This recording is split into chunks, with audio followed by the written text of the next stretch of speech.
大家好，欢迎收看爱上电子。今天咱们看这块保护板上的隔离传输元件，这个元件的型号是派131U30。这个元件呢，它不同于普通的隔离光耦，因为呢它的传输速率比较高，它能够达到600兆 bps。另外呢，它是一个多通道的隔离元件，这个元件呢是有3个通道的。另外呢，它分为初级和次级。初级供电呢是在3到5.5伏之间，次级呢供电也同样是3到5.5伏之间。它还可以实现电平转换，就是输入3.3伏的电平，输出呢是5伏的电平。因为初级和次级可以供2组电压，也就是说初级供3.3，次级可以供5伏，这样就实现了转换。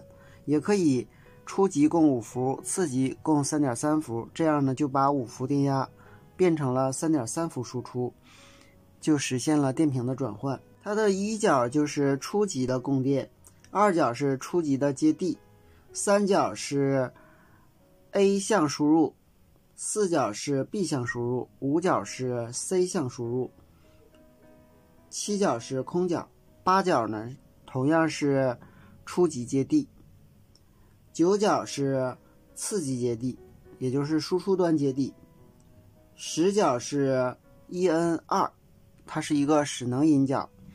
有的芯片呢它是没有使能引角的，就是说输入就有输出。如果有使能引角呢，它就会需要给使能引角供一个高电平或低电平，控制这个芯片的输入或输出。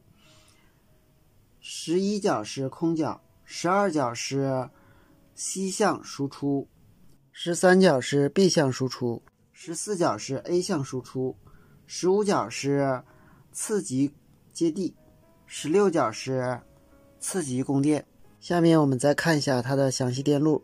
这个图就是派130系列的隔离芯片。我们看它的尾缀有好多种，有这种3个不带使能角的。供电同样是有初级供电和次级供电，完全是隔离的。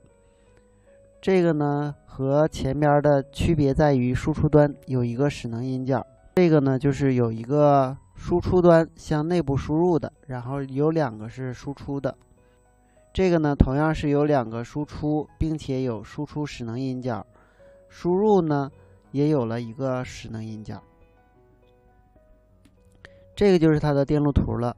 初级供电和次级供电都要有一个 0.1 微法的小电容，这个电容接的位置要靠近于引角，这样才能够增强抗干扰能力。它的输入是3、4、5角，输出是14、13、12角。这个就是它的针值表。